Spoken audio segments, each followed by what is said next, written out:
Hello everyone, उद्भव classes में आपका स्वागत है। मैं अदिति आपके लिए एक बहुत ही इंटरेस्टिंग सी हिंदी की क्लास लेके आई हूँ। इससे पहले भी हम क्या है कुछ टॉपिक हिंदी के कर चुके हैं। आज वहीं जो हमारे आगे के बचे हुए टॉपिक हैं उनको हम कंप्लीट करेंगे।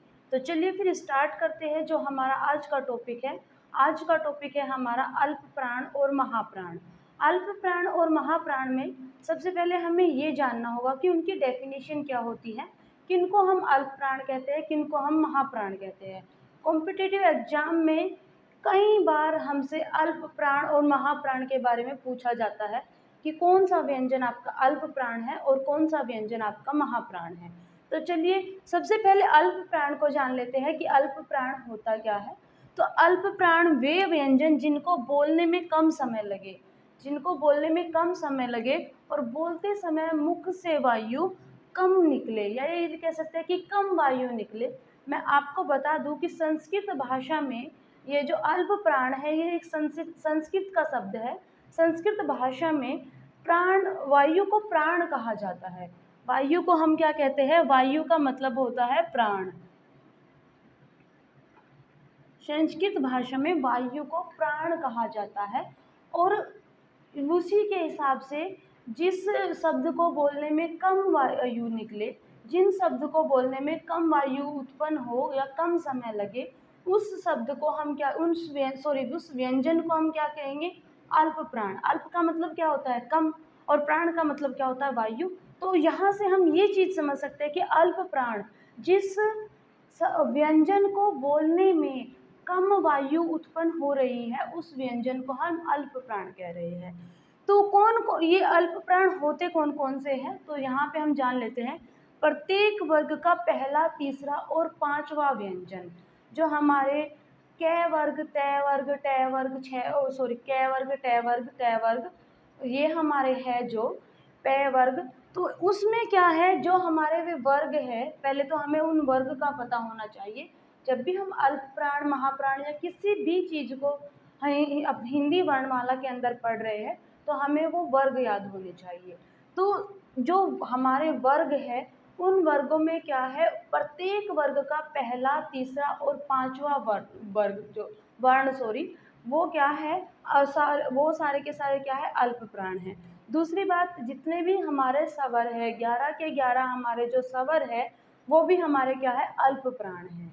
और तीसरा सबसे इम्पोर्टेंट, यहाँ से बार बार आपसे पूछा जाता है कि जो हमारे अंतस्थ व्यंजन हैं, य, रे, ले, वे, वो भी हमारे क्या है, अल्प प्राण होते हैं।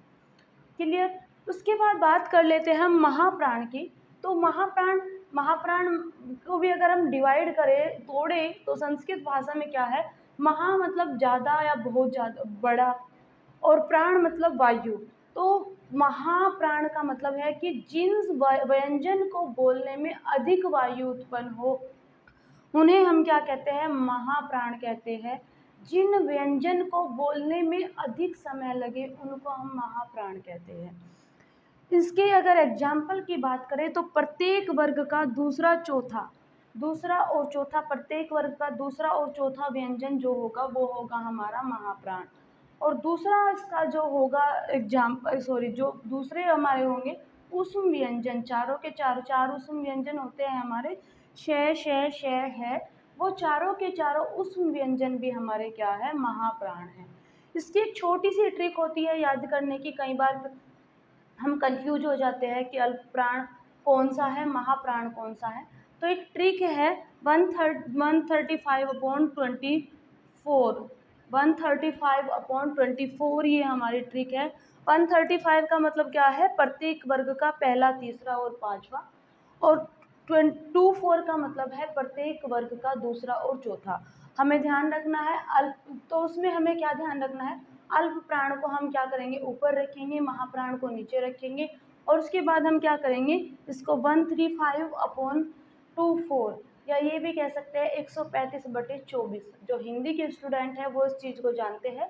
तो 135/24 आप यह लर्न कर सकते हैं, या ये कह सकते हैं 135/24, इसको भी आप याद कर सकते हैं। ये ट्रिक है। ट्रिक, अगर हम ट्रिक से हिंदी को भी ट्रिक से याद करें तो बहुत इजीली हमारे ट्रिक से हमारा जो है इजीली सारी चीज़ें लर्न हो जाती हैं। अभी जो ट्रिक मैंने आपको बताई थी कि 135/2/4, उसी ट्रिक के बेस पे हम अल्प प्राण और महाप्राण को समझेंगे। हमने क्या बोला था कि अल्प प्राण क्या होते हैं? प्रत्येक वर्ग का पहला, तीसरा और पांचवा। और महाप्राण क्या होता है? प्रत्येक वर्ग का दूसरा और चौथा। तो उसी के हिसाब से अगर हम प्रत्येक वर्ग का पहला, तीसरा और पांचवा देखें, तो क वर्ग में जो हमारे अल्प प्राण होंगे वो होंगे हमारे क, ग और अंग। और क वर्ग के महाप्राण की बात करें वो होंगे हमारे ख, ग।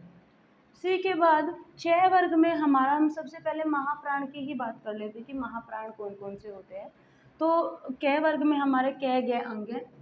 च वर्ग में हमारे च, ज, आई हैं। और ट वर्ग में हमारे ट, ड, अण है। त वर्ग में त, द, न।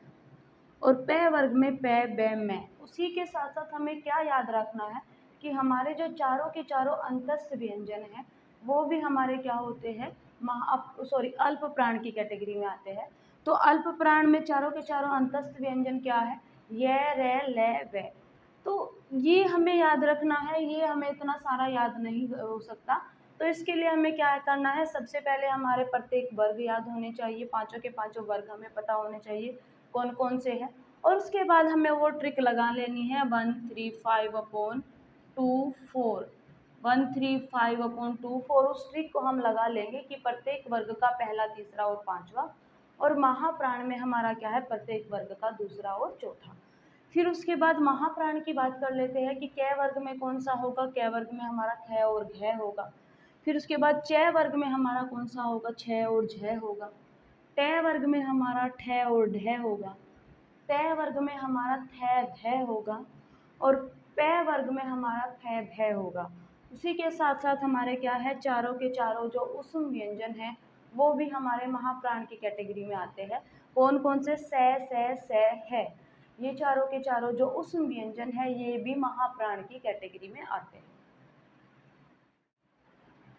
महाप्राण के अल्पप्राण के बाद अब हम बात कर लेते हैं घोष और अघोष। घोष और अघोष, जिसको घोष को हम सघोष भी बोलते हैं। यहाँ से बार बार आपसे क्वेश्चन पूछा जाता है। इसको भी हम एक ट्रिक की हेल्प से क्या करेंगे? याद करेंगे। तो सबसे पहले हम क्या कर लेते हैं? अघोष की बात कर लेते हैं कि अघोष क्या होता है।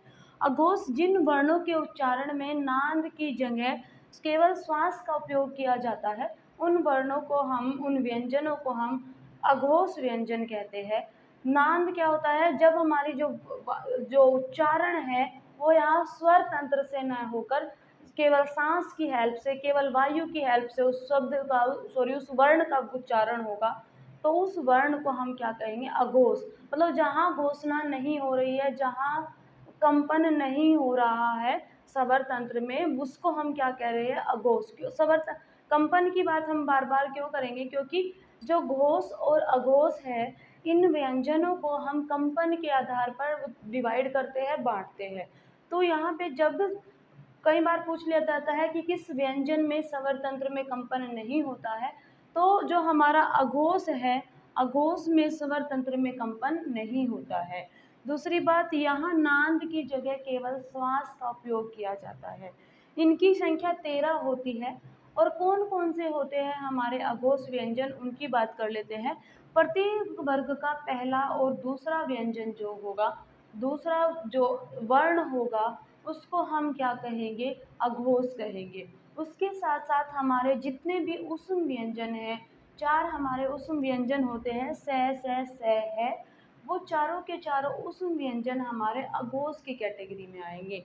उसके बाद बात कर लेते हैं हम घोष व्यंजन की। तो जिन वर्णों के उच्चारण में केवल नाद का उपयोग किया जाता है, ध्वनि हमारे स्वर तंत्र से निकल के आती है, उनको हम क्या कहते हैं? घोष व्यंजन कहते हैं। इन व्यंजनों में कंपन होता है।